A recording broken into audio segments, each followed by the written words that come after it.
welcome. You're watching the national debate. Diwali greetings to all of our viewers. It's a big day because Ayodhya is set to make a Guinness World Record with the largest ever number of diyas lit up on the banks of the Saryu. But this is not the only reason why the world's eyes are on Ayodhya, because this temple town is set to make its date with history. In just 2 months from now, the Pran Pratishtha, or the consecration of a grand Ram Mandir, is going to take place, and as you can expect, that it's in election season on everyone's lips. The Prime Minister spoke about it, Yogi Adityanath spoke about it, and so did a host of other opposition leaders, saying this is not a BJP project. It belongs to everyone in India. Does the Ram Mandir really matter anymore in India's politics? Is it a political election issue at all? On the debate is Rakesh Tripathi, spokesperson of the BJP, Harshvardhan Tripathi, senior journalist, spokesperson of the Shiv Sena, UBT Kishore Tiwari, Mahesh Arya, spokesperson of Samajwadi Party, Lokesh Jindal and Ashutosh, both political analysts. I'll start as always with the non-political voices. First, Ashutosh, does Ram Mandir really get votes? To put it very bluntly, will people vote in the name of Ram Mandir? My counter question will be, will BJP say that the people should vote on the name of Ram Mandir? Nobody says that vote in the name of Ram Mandir, but if the Prime Minister is mentioning it and Amit Shah says कि आप बोलते थे कि मंदिर वही बनाएंगे पर तारीख नहीं बताएंगे, अब तारीख बता रहे हैं 22 जनवरी 2024, then obviously, I mean, the import is not lost on anyone. That's what I'm saying. If the BJP is so committed on the issue of Ram Mandir, they should say to the whole nation and to the electorate that Ram Mandir is a political issue and we had succeeded after 30 years to build Ram Temple, and the people of the country should vote for BJP on this particular issue. I am dead sure BJP will not say that. But from other options, they will use other options, and they'll very well communicate to the people that they should vote for them on the issue of Ram Mandir. My take is very simple. Ram Mandir is an issue. There's no doubt about it. BJP is committed to that. But after 30 years, people are not going to vote BJP on the issue of Ram Mandir. The 10 years anti-incumbency is a very important anti-incumbency. There is a price rise. There is a issue of unemployment, and also other issues.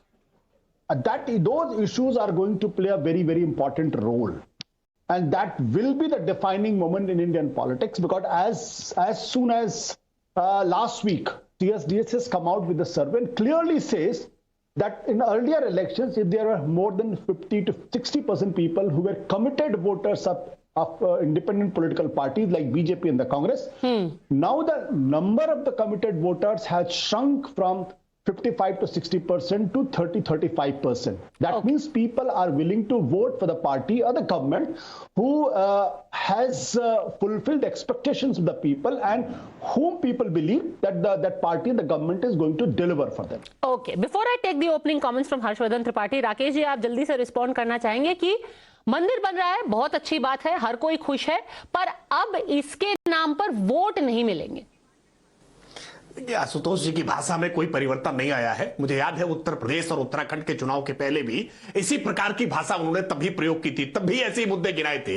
लेकिन राम मंदिर के मुद्दे के साथ यह बात स्थापित होती है कि भाजपा जो कहती है वो करती है। हमने जो कहा है वो किया है, और जो किया है वो आज दिखाई पड़ रहा है। प्रभु राम के का जन्मभूमि पर मंदिर बनना चाहिए, ये बात हम लगातार जब कहते थे तो विपक्ष तंज करता था कि रामलला हम आएंगे, मंदिर वहीं बनाएंगे, लेकिन तारीख नहीं बताएंगे। अब ये 22 जनवरी की तारीख कुछ लोगों के मन में पीड़ा जरूर उत्पन्न कर रही है, लेकिन आज पूरा देश, पूरी दुनिया में राम भक्त उल्लासित हैं, उत्साहित हैं कि 22 जनवरी वो तारीख होगी जिस दिन प्रभु रामलला का विग्रह वहां प्रधानमंत्री जी की उपस्थिति में वहां प्राण प्रतिष्ठा उसकी होगी। निश्चित तौर पर यह एक सपने के साकार होने जैसा है।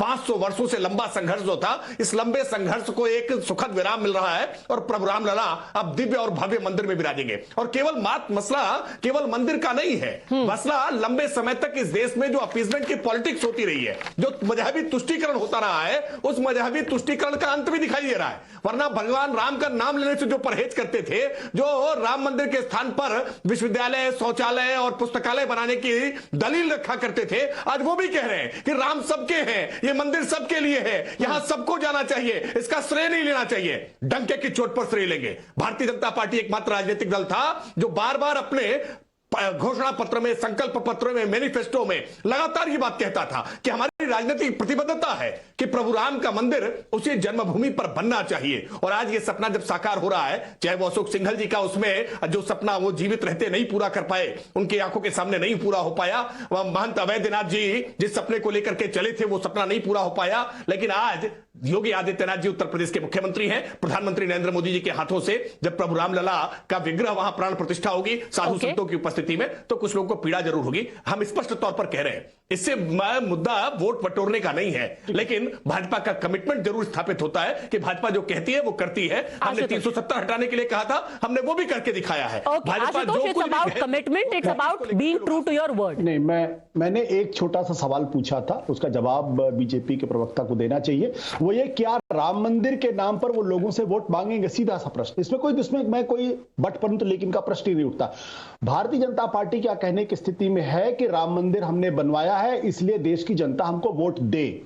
ये वही पार्टी है जिसने बाबरी मस्जिद गिराने की जिम्मेदारी आज तक अदालत में कबूल नहीं की है।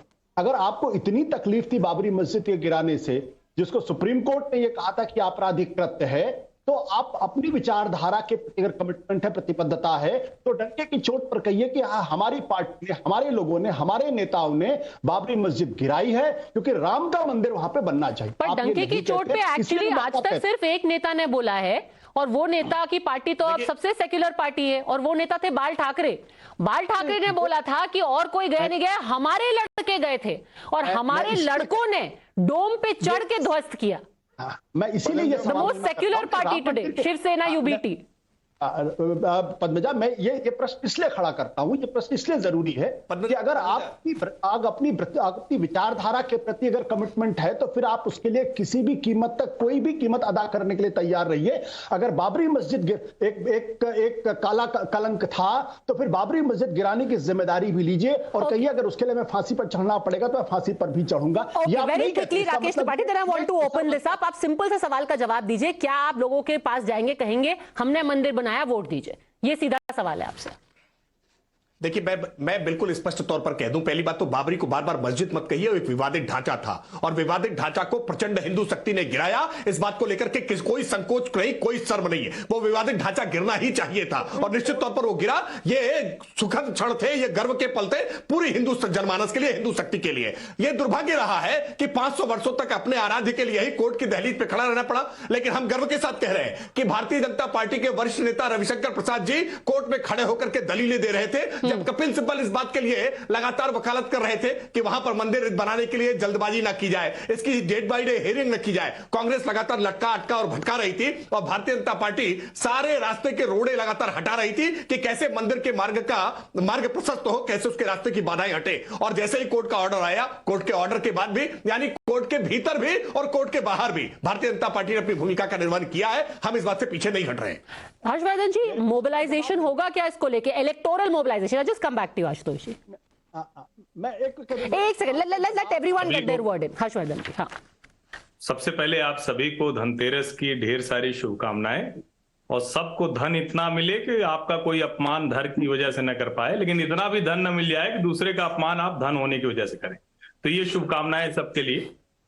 आपने जो सवाल पूछा है, मुझे लगता है कि ये सवाल आज की तारीख में इसका सीधा सा जवाब एक लाइन का है। क्या भारतीय जनता पार्टी राम मंदिर के लिए कोई भी बड़ा से बड़ा दंड लेने को तैयार है? तो देश की अकेली पार्टी है जिसकी 4 राज्यों की सरकार राम मंदिर के लिए गई है। देश में दूसरी कोई पार्टी नहीं। ये फैक्ट है, तथ्य है। जो लोग राम मंदिर के लिए गए, जिनके ऊपर गोलियां चली, वो राष्ट्रीय स्वयंसेवक संघ के स्वयंसेवक थे। जिन लोगों ने वो लड़ाई लड़ी, वो लोग विश्व हिंदू परिषद, राष्ट्रीय स्वयंसेवक संघ, भारतीय जनता पार्टी, बजरंग दल और दूसरे संघ से ही जुड़े हुए संगठनों के साथ जुड़े हुए लोग थे। निश्चित तौर पर उसमें दूसरे भी लोग थे, इसलिए संघ कभी ये नहीं कहता कि मैंने किया या हमने किया। लेकिन अब आप इसके पॉलिटिकल इंप्लीकेशंस पर आते हैं। क्या इसके नाम पर भारतीय जनता पार्टी ये वोट मांगेगी? बिल्कुल मांगेगी। अभी मध्य प्रदेश में प्रधानमंत्री नरेंद्र मोदी एक रैली में बोल रहे थे। क्या बोला उन्होंने? शब्दशः सुनिए और सोचिए कि वो वोट मांग रहे हैं या नहीं मांग रहे। उन्होंने कहा, हमने अयोध्या में राम मंदिर बनवाया, साथ में 4 करोड़ घर गरीबों के बनवाए। प्रधानमंत्री नरेंद्र मोदी को पता है मैसेज कहां देना है। लेकिन अब चूंकि हम लोग तो अवध के लोग हैं, पद्मजा जी, हम तो अवध के लोग हैं ना, हम तो वहीं के लोग हैं, हम दूसरों से ज्यादा जानते हैं। आप किसी भी तरफ से, प्रतापगढ़ की तरफ से, बस्ती की तरफ से, किसी भी, लखनऊ की तरफ से, किसी भी तरफ से आप फैजाबाद अयोध्या जाइए, पार हो जाते थे, पता ही नहीं चलता था। जिस पीड़ा में अयोध्या के लोग और राम को मानने वाले लोग बरसों बरस रहे, जहां पता ही नहीं लगता था कि ये कोई सरयू की पावन धरती है, अवध की पावन धरती है, राजा रामचंद्र की धरती है, आज आप जाइए, जमीन नहीं मिलने वाली आपको। जहां कोई जमीन लेने को तैयार नहीं था कि शापित नगरी है, पीएसी के बूट, पुलिस के बूट वो टहलते रहते थे, अब वहां चारों तरफ जगमगा रही है वो अयोध्या। वो अयोध्या आज की तारीख में, एक मैं छोटा सा आंकड़ा आपको याद दिलाता हूं, 2019 में प्रयागराज में कुंभ हुआ। कुछ लोग हैं जो कहते हैं कि ये धार्मिक हिंदू 1.5 लाख करोड़ का कारोबार हुआ था। ये फिक्की का डेटा है, मैं इंडस्ट्री चैंबर का डेटा कोट कर रहा हूं। जब तक रामलला विराजमान सीखचों में थे, राम जन्मभूमि के खाते में, रामलला विराजमान के खाते में 5 लाख रुपया था। State bank of India Faizabad का खाता है, पता करवाइए। और जब खांचे से बाहर निकल आए तो क्या हुआ? और उस आंदोलन को किसने किया? संघ और भाजपा ने। तो कितने? 3,500 करोड़ रुपया सिर्फ एक अभियान में। और आज दुनिया भर से हर व्यक्ति वो मंदिर जो जितना बड़ा प्रस्तावित था, जो विश्व हिंदू परिषद का ढांचा रखा हुआ था कार सेवकपुरम में, वो 2 गुने से ज्यादा बड़ा हो गया। पहले 3 गुंबद थे, अब 4 शिखर दिख रहे हैं। ये जब कोई देखेगा तो उसको क्या पद्मजा जी अलग से कहने की आवश्यकता होगी? हिंदुओं वोट दो, हमने बनवाया? नहीं जरूरत होगी। 4 सरकारें गंवाई और सब कुछ किया कि राम मंदिर बने। सरकार से, अदालत से, सड़क पर, हर जगह वो काम किया। इसमें किसी को संदेह ही, एकेडमिक बहस कर सकते हैं, जनता को पता है। अभी जब पूजित अक्षत वो घर घर पहुंचाएंगे ये लोग अपने 20 दिन के अभियान में, तो जिनको नहीं भी ध्यान में है वो फिर से ध्यान में आ जाए। तो मुझे लगता है निश्चित तौर पर वोट मिलेगा। एक कहने की बात है कि राम मंदिर के नाम पे वोट नहीं मिलता है। तो शिवसेना यूबीटी इसके बारे में क्या सोचती है, किशोर जी? नहीं, मैंने त्रिपाठी जी को सुना और ये अब कह रहे थे कि मैं कार सेवक था। एक बात मैं बता रहा हूं, उस वक्त मैं तो बीजेपी का फुल टाइमर था, तो मुझे सब मालूम है। उस वक्त किसी ने नहीं कहा था, संघ के जो हमारे गाड़ेकर जी थे या सीनियर लोग थे, उन्होंने तो कहा कि ये तोड़ फोड़ में हमारा नहीं है। विश्व हिंदू परिषद के गिरिराज जी थे, सबने कहा इसमें हमारा तोड़ फोड़ नहीं है। अब वहां पे लाल कृष्ण आडवाणी जी तो हताश थे और प्रमोद महाजन ने उनको बताया कि ये सब शिवसैनिक है जो महाराष्ट्र से आए हैं। तो ये बात लीक भी हो गई। मुझे ये बताइए, जब आप तोड़ा ही नहीं आपने, उसका तो क्रेडिट मत लो, वो शिवसेना ने तोड़ा और उसके लिए हम दंडित भी हुए। लेकिन एक बात थी, मैं आशुतोष की बात से बहुत। किशोर जी होल्ड ऑन अ सेकंड, आप कह रहे हैं कि बीजेपी कभी ढांचा गिराना नहीं चाहती थी, इसका पूरा श्रेय सिर्फ उद्धव ठाकरे जी की पार्टी को जाना चाहिए, कि अगर आज बाबरी मस्जिद टूटी है तो उसका होल एंड सोल श्रेय उद्धव ठाकरे और आदित्य ठाकरे की पार्टी को जाता है। अरे मैं उस वक्त की परिस्थिति, वास्तविकता बता रहा हूं कि कुछ लोगों ने उसको जब वो ढांचे को उस पर चढ़ना चालू किया, तब भी वहां पर बहुत रोका गया और कहा गया। लेकिन किसने रोका? आडवाणी जी रोक रहे थे, राजमाता सिंधिया रोक रही थी। नहीं, आडवाणी जी ने अपील करने को बोला। आडवाणी जी अभी भी आडवाणी जी है, और अटल जी ने तो अस्पताल से भी जो ट्रीटमेंट दिया था, तो बीजेपी ने कहीं वो नहीं किया। अभी मैं बता रहा हूं सरकारें उनकी हटाई गई वगैरह सब ठीक है, लेकिन आशुतोष का एक सवाल जिसका जवाब देना चाहिए। No, hold on a second. वो सवाल के जवाब से I just want to make this amply clear that Kishore ji, who is a member of the Shiv Sena UBT, Uddhav Thackeray's party, is saying I am a national spokesperson. National spokesperson, sorry, not just a member, national spokesperson of Uddhav Thackeray's party is saying that BJP had nothing to do. They were trying to stop the demolition of the Babri Masjid. If there is one party, Lokesh Jindal, which should be given full credit for bringing down the Babri Masjid, it is Uddhav Thackeray. I should be allowed to complete my thing. Yes, you will be allowed, but I just wanted to underscore the point that if today there is one leader who should take full credit for demolishing the Babri Masjid, it is Uddhav Thackeray himself. Go on, Kishore ji. Yeah.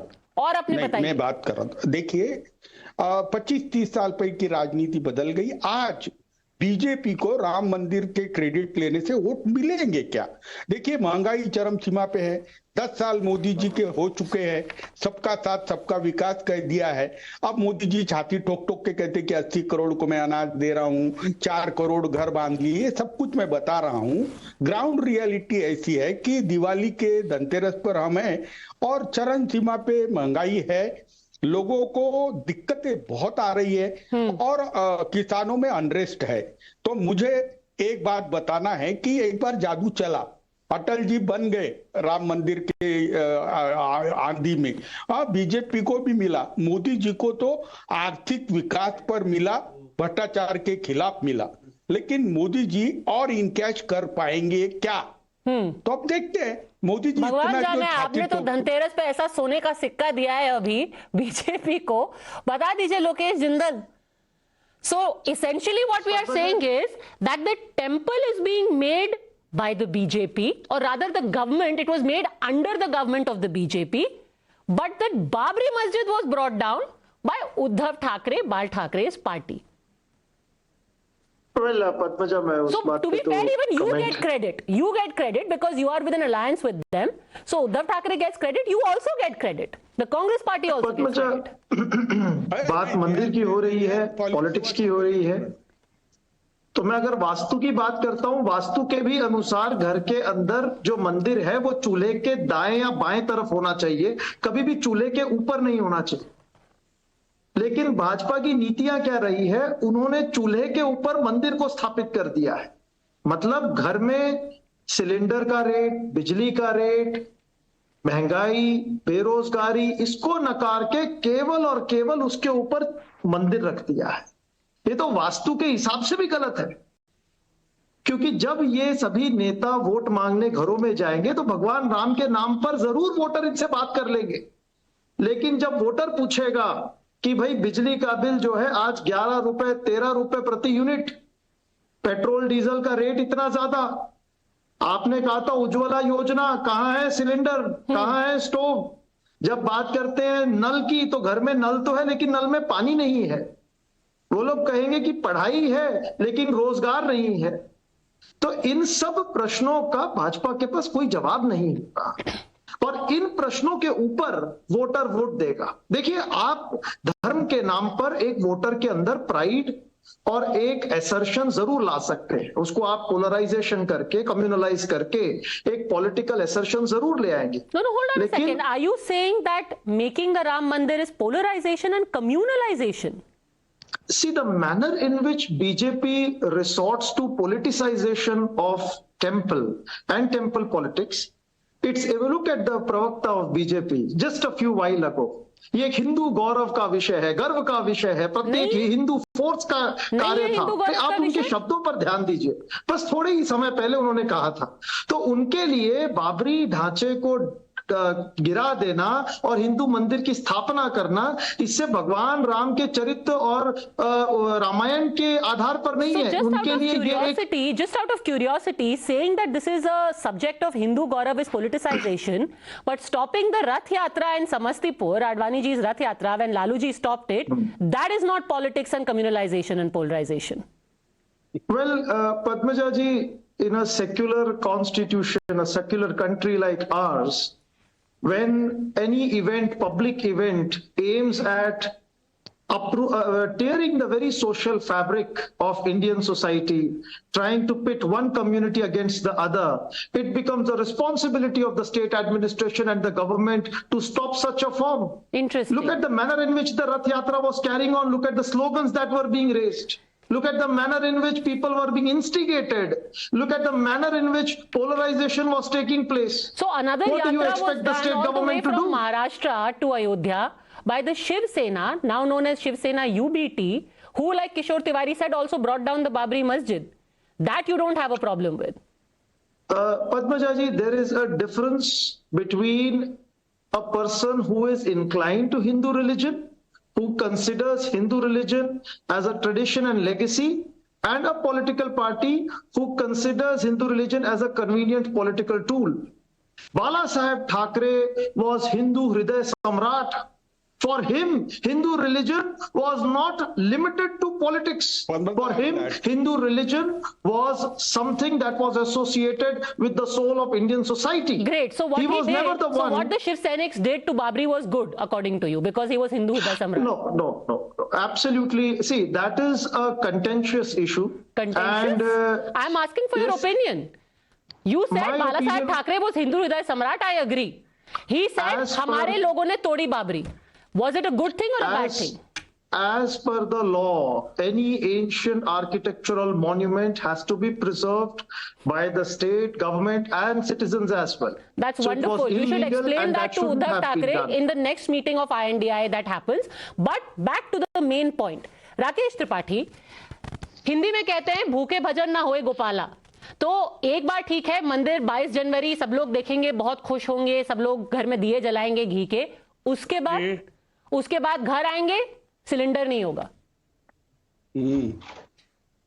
और लाने के लिए पैसे नहीं होंगे।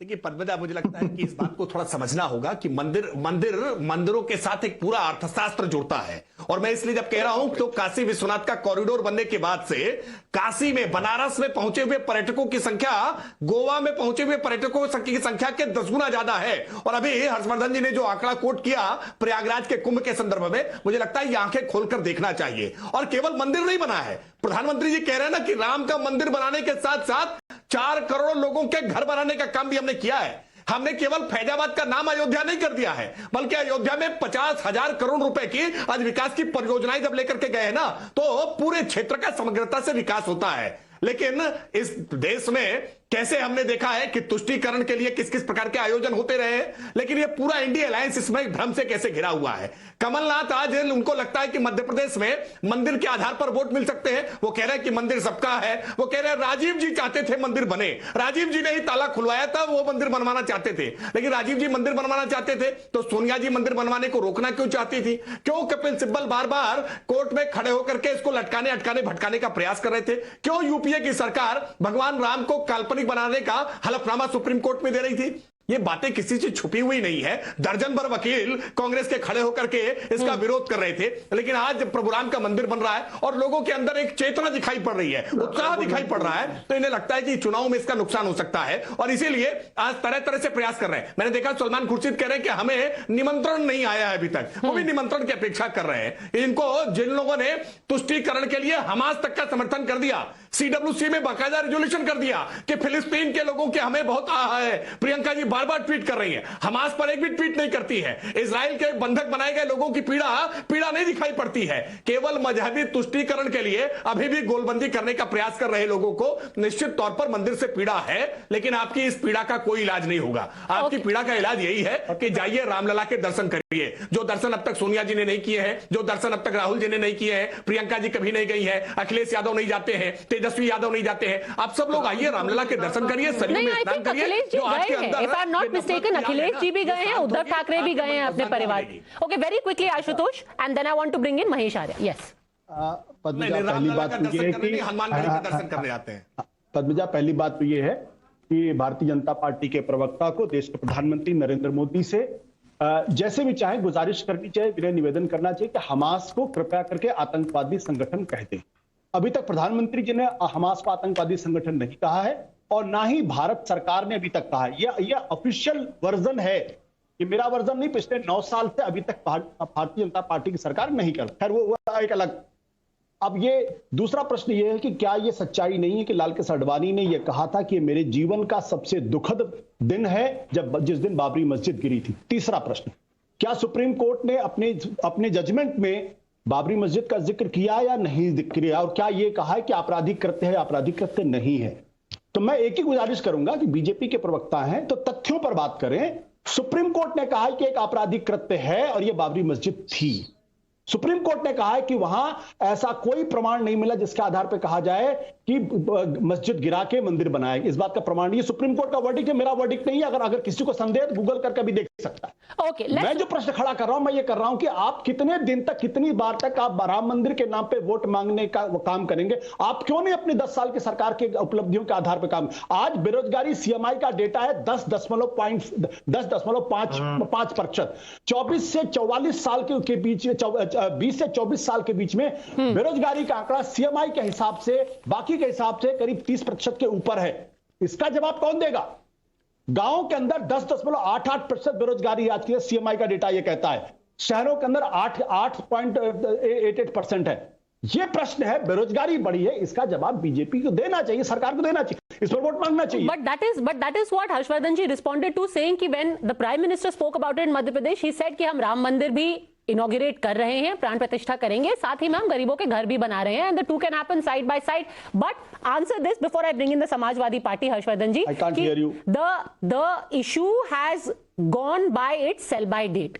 कितनी बार, क्योंकि अब 10 साल तो हो गए, 10 साल पहले भी आपने बोला था, मैनिफेस्टो में देखते आ रहे हैं, कितनी बार वही इशू?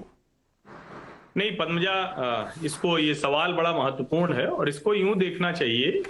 राम मंदिर आंदोलन के पीक पर पहुंचने के बाद और जब बाबरी ढांचा गिरा और उसके बाद 4 राज्यों की सरकारें भारतीय जनता पार्टी की बर्खास्त कर दी गई, उसके बाद भारतीय जनता पार्टी शासन सत्ता में नहीं आ पाई। इसका मतलब क्या हुआ? इसका मतलब क्या हुआ कि राम मंदिर मुद्दा पूरी तरह से खत्म हो गया था उस समय? क्या उसके बाद किसी भी समय में राम मंदिर पर वोट पड़ा? इसका मतलब कि नहीं पड़ा। उसके साथ क्या जुड़ा?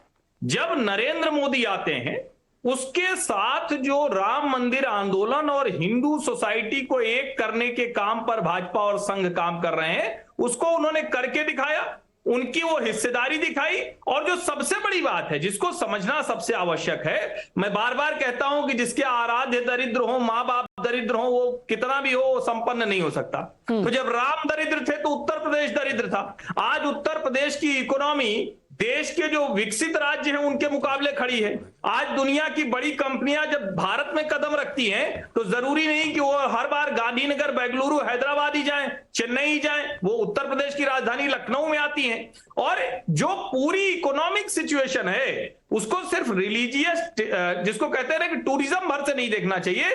पूरी की पूरी अर्थव्यवस्था जिस तरह से अयोध्या में बदल रही है, मैं तो आग्रह करूंगा, क्योंकि मैं तो बचपन से देखते आया हूं और अभी भी देख रहा हूं, जिस तरह से अयोध्या की अर्थव्यवस्था बदल रही है, पूरे उत्तर प्रदेश की अर्थव्यवस्था बदल रही है, वो जब राम मंदिर के साथ जुड़ेगी तो वोट भी देगी। लोगों को लगे कि हाँ, भारतीय जनता पार्टी ने जो किया है वो मंदिर बनाना सिर्फ भावनात्मक आंदोलन नहीं था, वो हमारे रोजगार रोजी से जुड़ा हुआ मुद्दा भी था, इसलिए वोट पड़ेगा। महेश आर्या जी, ऐसा कैसे हो गया कि अब हर किसी को इन्विटेशन चाहिए? अब लोग कह रहे हैं कि भाई हमें भी जाना है राम मंदिर, हम भी जनवरी में अपना बस्ता लेकर के पहुंचना चाहते हैं, हमें इनवाइट क्यों नहीं कर रहे? पद्मजा जी, पहले तो मैं जर्नलिस्ट को नमस्कार और सभी बहुत देर से पेशेंस के साथ सुना। मुझे नहीं लग रहा था कि शायद आप हमें मौका देंगी, लेकिन जब आपने विषय सवाल पूछा है तो मुझे लग रहा था मेरे विषय सवाल का भी यही आप लोगों से जवाब मिल जाएगा। मैं ये कहना चाहता हूँ कि देखिए, हमारा देश लोकतंत्र देश है और इसमें संविधान है, लोकतंत्र है, वो व्यवस्था से चलता है, न्यायपालिका में बिलीव करता है पूरा समाज, पूरा देश। लेकिन भारतीय जनता पार्टी को मुझे लगता है न्यायपालिका में विश्वास नहीं, कानून में विश्वास नहीं, लोकतंत्र में विश्वास नहीं। यही कारण है कि पूरे राम मंदिर मामले को ये पूरी तरह से ये श्रेय लेकर के भाई हमने बनवाया और इसको लेकर के हम वोट देंगे और लेंगे जनता से। तो मैं बताना चाहता हूँ कि लंबा अरसा है, सभी ने देखा, मैं भी बहुत लंबे समय से देख रहा था कि मुद्दा बड़ा संवेदनशील था, नीचे से लोअर कोर्ट से लेकर के हाई कोर्ट और सुप्रीम कोर्ट तक चला और लंबा चला। तो मैं समझता हूँ इतना संवेदनशील, देश की उससे जुड़ा हुआ, भावनाओं से जुड़ा हुआ मुद्दा था। और इस बीच में कई सरकारें आई गई। उनका मतलब ये नहीं था कि मंदिर नहीं बनाना चाहती, उनका मतलब ये नहीं थे भगवान में आस्था कम हो गई, उन दलों की या उन सरकारों की या जनता की, लेकिन वो लोग बिलीव करते थे कानून में, बिलीव करते थे अदालतों में। इस बात का हमेशा जो भी सरकार आई सभी लोग ये कहते थे भी ठीक है, कोर्ट का जो फैसला आएगा उस कोर्ट के फैसले को हमें सभी लोग स्वीकार करेंगे। ठीक है, बिल्कुल सही बात कही आपने। चलिए, आपकी पार्टी केंद्र में भी सरकार का हिस्सा रही है, स्टेट में तो आपकी सरकार रही है, मल्टीपल टर्म्स रही है, मुलायम जी भी रहे हैं, अखिलेश जी भी रहे हैं। 3 चीजें बता दीजिए जो आपकी सरकार ने या आपकी पार्टी ने केंद्र में अयोध्या के लिए और राम मंदिर के लिए 3 कदम उठाए। नहीं, मैं पहले कह रहा हूं, कोर्ट में जब मामला होता है तो कोर्ट में जाकर के कोर्ट के खिलाफ कौन जाना चाहता है? सभी लोग बिलीव कर रहे थे। अब भारतीय जनता पार्टी तो भगवान के राम के नाम पर रोटियां सेकना चाहती है, राजनीतिक सत्ता हासिल करना चाहती है, कुर्सी हासिल करना चाहती है। मैं पूछना चाहता हूं हमारे भाजपा प्रवक्ता त्रिपाठी जी से कि आदरणीय लाल कृष्ण आडवाणी जी इसके मुख्य मुखिया थे इस आंदोलन, अशोक सिंघल जी और उस समय के नेता कल्याण सिंह, उमा भारती जी, विनय कटियार जी, 16,000 करोड़ रुपए का चंदा हुआ जनता से, देश की जनता से, वो कहाँ गया? वो सारा का सारा चंदा टकार के बैठ गए। राम मंदिर का जब फैसला आने के बाद वहां की जमीन पर भी इन लोगों ने दलाली खाई है। ऐसे लोग राम के भक्त कैसे हो सकते हैं? तो राम की में आस्था रखने, भगवान राम जब कड़कड़ में हैं तो फिर हमको इस तरीके से नहीं क्यों ऐसा कर देना चाहिए? तो ये कह रहे हैं हम जो लोकतंत्र के चौथे स्तंभ, आज एक हमारे प्रवक्ता बैठे हैं विश्लेषक, तो मैं उनसे कहना चाहता हूं कि उनकी भी बहुत बड़ी भूमिका बनती है। जो भारतीय जनता पार्टी का प्रवक्ता डिफाइन नहीं कर सका, जो हमारे आशुतोष जी ने सवाल पूछा था, वो बार बार हटा दीजिए पूरे भारतीय जनता पार्टी का। अच्छा सर, ठीक है, मुद्दे पे रहिए please. This is not about a private slanging match. Rakesh Tripathi, everyone wanted, हर कोई चाहता था कि राम मंदिर बने, पर समाजवादी पार्टी कोर्ट के फैसले का इंतजार कर रही थी। नहीं, सभी पार्टियां कर रही थी। हाँ, सभी कर रही थी, आप भी कर रहे थे, बीजेपी भी कर रही थी। समाजवादी पार्टी ने किस तरह से राम भक्तों पर गोली चलवाई थी, और अगर हमने कोर्ट के नहीं, राम भक्तों पर गोली चलवाने वाले लोग भी आज इस बात के लिए परेशान हो रहे हैं कि कैसे भाजपा को श्रेय मिल रहा है। अरे सुनिए, आपने मुलायम सिंह जी ने तो इतना तक कहा था कि मुसलमानों का भरोसा कायम रखने के लिए कुछ लोग और भी मरते, कुछ गोलियां और भी चलवानी पड़ती तो हम पीछे नहीं हटते। राम भक्तों पर गोली चलवाने वाले लोग भी आज परेशान हो रहे हैं। सच्चाई यह है कि 30 सितंबर 2010 का फैसला जब इलाहाबाद हाईकोर्ट से आया था, लखनऊ खंडपीठ से फैसला आया था, 27,000 पेजेस का ट्रांसलेशन था जो सुप्रीम कोर्ट में जमा करना था। एक पेज का ट्रांसलेशन ना मायावती जी की सरकार ने कराया, ना पूरे 5 वर्ष में अखिलेश यादव जी ने कराया। योगी आदित्यनाथ जी की सरकार बनने के बाद केवल 5 महीनों के भीतर पूरे पेजेस का ट्रांसलेशन करा करके सुप्रीम कोर्ट में जमा किया ताकि जल्द से जल्द इसकी सुनवाई हो सके।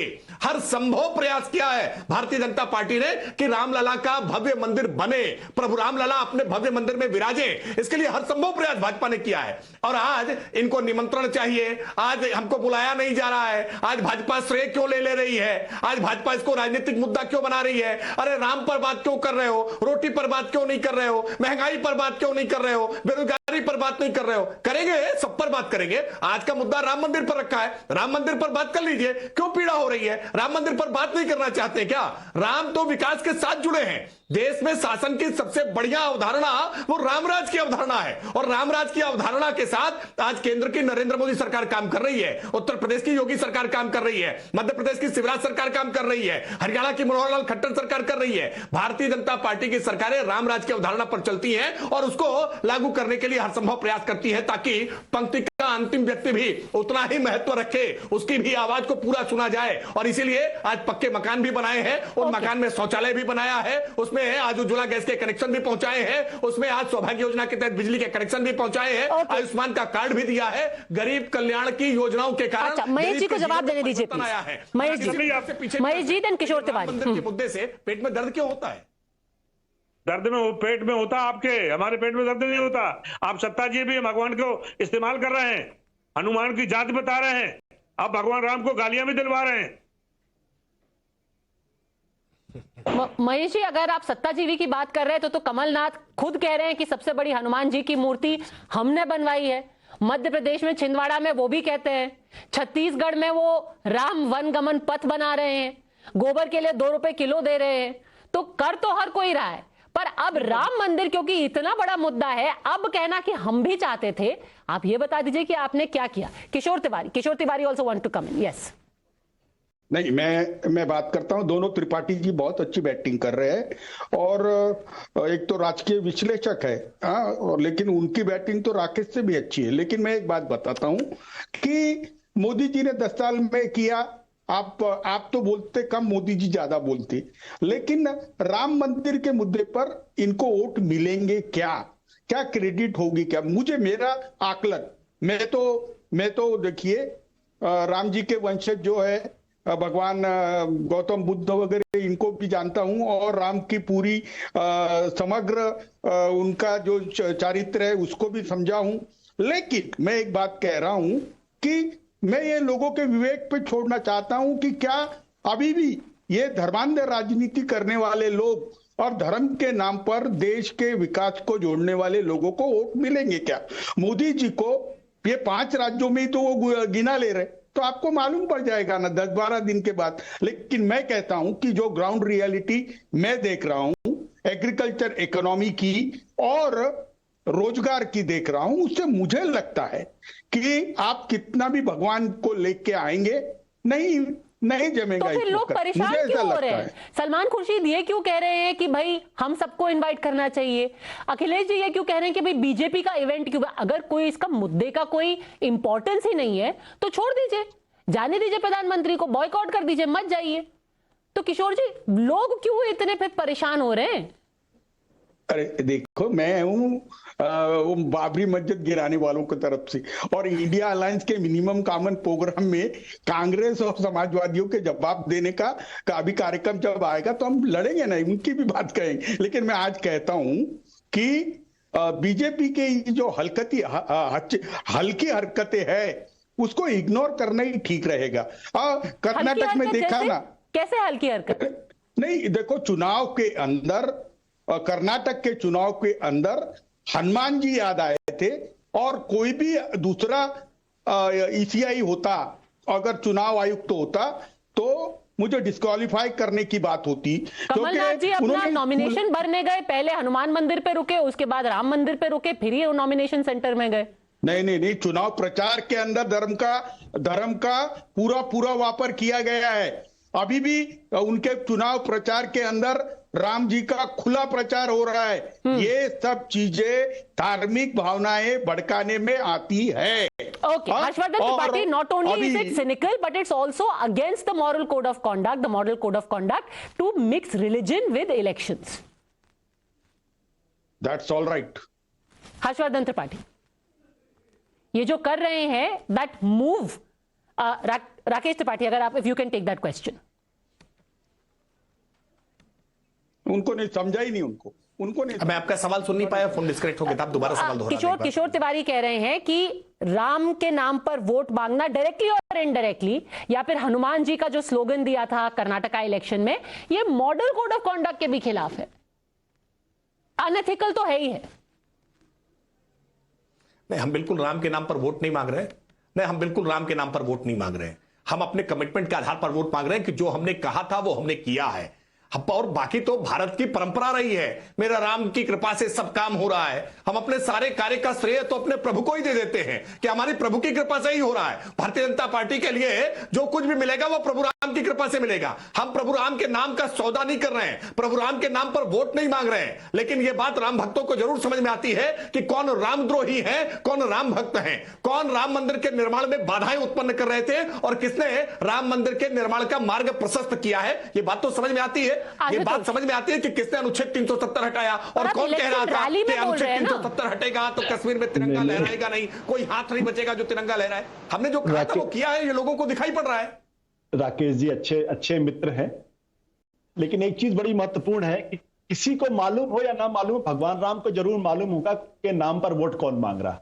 वो तो अंतर्यामी है, वो तो घट वासी है, कण में व्याप्त है, तो उनको तो पता है कि कौन राम के नाम पे वोट मांग रहा है। लेकिन कम से कम राकेश जी ने ये तो कहा, और मैं उनका साधुवाद देता हूं कि हम भगवान राम के नाम पे वोट नहीं मांग रहे हैं। तो ये जो द्वैत है, ये द्वैत भगवान को पता है अच्छी तरीके से कि मन में कुछ है, कहते कुछ है, करते कुछ है। ये फर्क है। मैं फिर इस बात को दोहराना चाहता हूं कि आज की तारीख में भारतीय जनता पार्टी को 10 साल नरेंद्र मोदी की सरकार के नाम पे वोट मांगना चाहिए, और डंके की चोट पर वोट मांगना चाहिए, इसमें कोई दो राय नहीं। और जो लोग कहते हैं, मुझे नहीं मालूम इनमें से कितने लोग हैं जिनका घर अयोध्या के पास है। मैं तो अयोध्या के पास का रहने वाला हूं, इसलिए मुझे मालूम है कि अयोध्या पहले कैसी थी, अयोध्या आज कैसी है। जो लोग अयोध्या को दरिद्र नगरी कह रहे हैं, उन्होंने वो अयोध्या कभी गए ही नहीं, उनको कभी मालूम ही नहीं कि अयोध्या से 20 साल पहले कैसी थी, आज से 25 साल पहले कैसी थी, 30 साल पहले कैसी थी। मेरे पिताजी तो वहां जाके पढ़े हैं, वहां रहे हैं, और हमारा परिवार वहां रहता रहा, तो हम जानते हैं अयोध्या क्या है, सरयू नदी क्या है, भगवान राम क्या, हमको मालूम है, हमको बताने की जरूरत नहीं।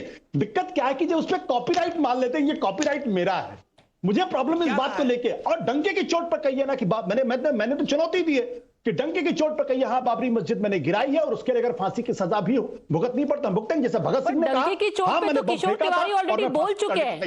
ये that confusion has been resolved here on this debate. तो किशोर तिवारी तो खुद कह रहे हैं हम उनकी तरफ से जो बाबरी मस्जिद गिराने वाले हैं। मैं बीजेपी की बात कह रहा हूं। और एक बात बीजेपी के लिए स्कोप ही कहां बचा? किशोर तिवारी तो खुद पर्सनल क्रेडिट ले रहे हैं, वो खुद हथौड़ा लेकर पहुंचे हुए थे। यही तो द्वैत है पद्मजा, यही तो द्वैत है ना। अभी हर्षवर्धन ने बड़े बात कही कि बीजेपी ने 4 सरकारें गिरा के अपनी कीमत अदा कर दी। क्या बीजेपी के लोगों ने इस्तीफा दिया था क्या? वो तो आरएसएस के ऊपर बैन लगा था, सरकार बर्खास्त की गई थी। कौन सी कीमत आपने अदा की थी? कल्याण सिंह से पूछ लीजिए कौन सी कीमत अदा की थी। वो क्यों जेल गए थे? क्यों वो शर्मसार थे? I think this was all directed at Harshvardhan Tripathi, so let him respond, then I will bring back the Congress. Yes. Padmaja, सबसे पहले तो ये कि किशोर जी हमारे वरिष्ठ हैं, ये थोड़ा हास्य विनोद मजाक वगैरह अच्छा करते हैं, इनको बुलाया कीजिए डिबेट में। पहले भी ऐसे ही हास्य विनोद करते रहे तो बड़ा सुंदर लगते हैं ये ऐसे बोलते हो, क्योंकि इनका कुछ पता नहीं है। हथौड़ा लेके जाएंगे, सेकुलर हो जाएंगे, राम मंदिर का क्रेडिट लेंगे, फिर सेकुलर मोर्चा निकालेंगे, तो बड़ी मुश्किल में। और किशोर जी व्यक्तिगत तौर पे भले व्यक्ति हैं, ये तो किसानों के नेता वेता भी रहे, लेकिन अब क्या करें, जिनके साथ फंसे हुए संकट में है। और ये संकट भारत की हर विपक्षी पार्टी का है, जिनके लिए आपने एक शब्द कहा, न्योता मांग रहे हैं। देखिए, न्योता नहीं मांग रहे हैं, ये लोग नहीं चाहते हैं कि गलती से भी लोगों को याद आए कि राम मंदिर ना बने, इसके लिए क्या क्या किया गया है। और मैं फिर से कह रहा हूं, कोई वोट मांगने के लिए अलग से किसी पार्टी को नहीं जाना होगा। 4 राज्यों की सरकारें बर्खास्त की गई थी, अलोकतांत्रिक था, इस देश में संविधान के साथ खिलवाड़ किया गया था।